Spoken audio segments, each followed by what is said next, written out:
banyak orang mikir kalau krisis ekonomi itu masalahnya cuma di angka. Inflasi, kurs, harga naik, dan seterusnya. Tapi kenapa ya, di saat angka-angka itu naik turun, yang paling cepat runtuh justru bukan dompet, tapi kepala kita. Serius, karena begitu dengar kata krisis, otak langsung nyalain mode darurat. Dan di mode darurat itu, kita mulai bikin keputusan yang jujur aja kadang bego. Gue kasih skenario yang ini tuh gue banget dulu. Lo pulang, capek, niatnya cuma rebahan. Cek HP bentar katanya. Terus lo lihat, berita inflasi, harga kebutuhan, ekonomi global, PHK, bla bla. Terus, lo buka M-Banking. Saldo segitu-gitu aja. Ada tagihan, ada cicilan, ada kebutuhan keluarga, dan tiba-tiba dada lo sesek. Kepala lo rame. Padahal lo cuma pengen tidur. Nah, ini dia masalahnya. Stres ekonomi itu lebih sering datang dari ketidakpastian, bukan dari kenyataan doang. Ketidakpastian bikin otak kita ngisi kekosongan dengan skenario terburuk. Dan ini bukan perasaan lo doang. Di survei Stress in America 2024 dari American Psychological Association, 73% orang dewasa nyebut ekonomi sebagai sumber stres signifikan. Oke, itu data Amerika, tapi poinnya sama. Otak manusia dimanapun, kalau soal duit, gampang kebakar. Kalau kita tarik ke Indonesia, tekanannya juga kelihatan. BPS mencatat inflasi tahunan Januari 2026 sebesar 3,55% year over year. Terus BPS juga merilis TPT Agustus 2025 sebesar 4,85%. Dan soal kemiskinan, BPS nunjukin persentase penduduk miskin Maret 2025 sebesar 8,47% atau 23,85 juta orang. Jadi iya, ini bukan halu. Tekanan ekonomi itu real. Tapi, gue mau nantang asumsi yang umum banget sejak awal. Kalau ekonomi krisis, ya otomatis hidup gue hancur. Nggak gitu juga.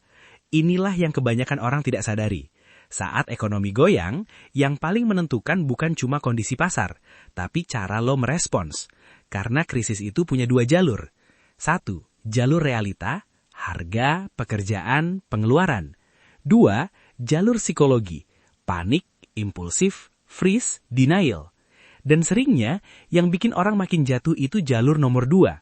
Disinilah semuanya jadi benar-benar menarik. Karena tetap tenang itu bukan berarti lo pura-pura semuanya baik-baik aja.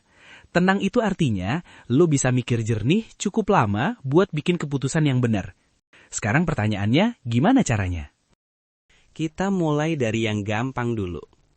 Pertama, putus diet panik dari berita, tanpa jadi orang bego. Sumpah ya, ini sering kejadian. Banyak orang pengen melek ekonomi, tapi caranya salah. Tiap 10 menit, cek berita. Akhirnya bukan melek, tapi tegang. Gue bukan nyuruh lo tutup mata, tapi bikin aturan. Pertama, cek berita ekonomi 1 kali sehari, maks 10 menit. Kedua, pilih 1-2 sumber yang relatif netral. Ketiga, abis itu stop, jangan doom scroll. Karena kalau input lo panik, output hidup lo panik. Dan BTW, ini nyambung sama data Bank Indonesia. Consumer Confidence Index Desember 2025 ada di 123,5. Optimistis, di atas 100. Artinya apa? Di tengah resiko, banyak orang masih melihat kondisi secara cukup positif. Jadi kalau timeline lo isinya kiamat terus, itu bisa jadi bukan cermin realita, itu cermin algoritma. Kedua, peta lingkar kontrol biar otak lo berhenti rapat darurat. Ambil kertas, bagi 2 kolom. A, yang bisa gue kontrol. Pengeluaran harian, tabungan rutin, skill yang gue pelajarin, cara gue atur stres, plan kalau income turun. B, yang gak bisa gue kontrol. Kurs, inflasi global, kebijakan makro, drama pasar. Terus, tiap kali kepala lo muter di kolom B, lo bilang oke noted, terus balik ke kolom A. Analoginya gini, lo lagi naik kapal, ombak besar itu gak bisa lo atur, tapi lo bisa pegang kemudi dan lo bisa pakai pelampung. Nah, tindakan lo itu pelampungnya. Ketiga, dana darurat mini, jangan nunggu ideal. Sekarang mungkin lo berpikir, gue mana bisa dana darurat? Gaji aja pas-pasan. Gini deh, kebanyakan orang gagal bukan karena nggak mampu, tapi karena targetnya kebesaran sampai otak nolak mulai. Mulai dari dana darurat mini, target pertama 100-300 ribu. Tujuannya bukan buat kaya, tujuannya buat ngasih sinyal ke otak, gue punya bantalan.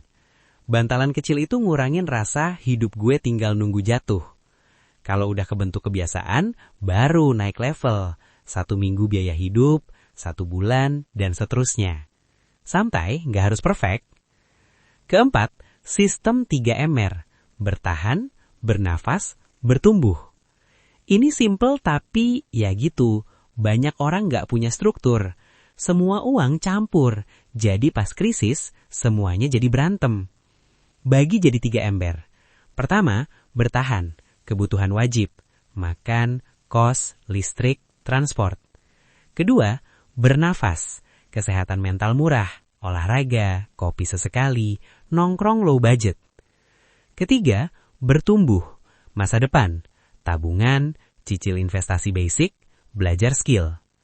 Kenapa bernafas harus ada? Karena kalau lo cuma bertahan, lo jadi tegang terus. Dan orang tegang terus itu biasanya bocor diam-diam. Belanja impulsif, jajan random, self-reward yang gak kerasa. Jadi bukan soal pelit, tapi soal stabil. Kelima, fokus ke income resilience, bukan cuma hemat. Kebanyakan orang pas krisis langsung bilang, gue harus hemat. Iya, hemat penting. Tapi kalau strategi lo cuma hemat, itu kayak lo cuma belajar bertahan, bukan memperkuat diri. Pertanyaan yang lebih berguna, skill apa yang bikin gue tetap relevan 12 bulan ke depan? Gue bisa nambah income dari mana yang realistis? Jasa apa yang bisa gue tawarin sekarang pakai skill yang udah gue punya? Dan tolong ya, jangan ketipu sama jalan pintas. Di masa krisis, penipuan cepet kaya makin laku karena orang lagi takut. Lo ngerasa butuh solusi instan, padahal itu biasanya jebakan paling mahal. Kalau udah beres yang basic, baru naik level. Mulai 30 menit sehari. Konsisten, itu jauh lebih menenangkan daripada nunggu nasib. Keenam, reset panik 90 detik, karena tubuh lo juga ikut ngatur keputusan. Tunggu, ini penting. Kalau tubuh lo lagi mode panik, otak lo nggak bisa mikir bener. Jadi sebelum lo ambil keputusan finansial, utang, investasi, pindah kerja, dan lain-lain, reset dulu. Tarik nafas 4 detik, tahan 2 detik, buang 6 detik. Ulang 5 kali. Kelihatan receh, tapi ini cara cepat nurunin alarm biologis. Baru setelah itu lo buka catatan pengeluaran, baru lo hitung. Oke, jadi kesimpulannya gini. Krisis itu real. Data inflasi Januari 2026 3,55% itu real. Pengangguran dan kemiskinan yang masih ada itu real. Tapi hidup lo nggak harus ikut hancur cuma karena otak lo kebanyakan nonton skenario terburuk. Tenang itu skill, bukan keberuntungan. Kalau lo mau mulai hari ini, gue kasih PR yang jelas. 1. Terapin jam operasional berita mulai malam ini. 2. Bikin peta lingkar kontrol 5 menit. 3. Mulai dana darurat mini, sekecil apapun. 4. Bikin sistem 3 ember minggu ini. 5. Pilih 1 skill income resilience, jalan 30 menit per hari. Kalau video ini kena, tulis di komentar. Gue mulai dari yang kecil. Dan share ke 1 temen yang kelihatan kuat, tapi sebenarnya lagi panik sendirian. That's all for today. Jangan lupa, masa depan lo nggak ditentukan sama headline, ditentukan sama keputusan kecil yang lo ulang tiap hari.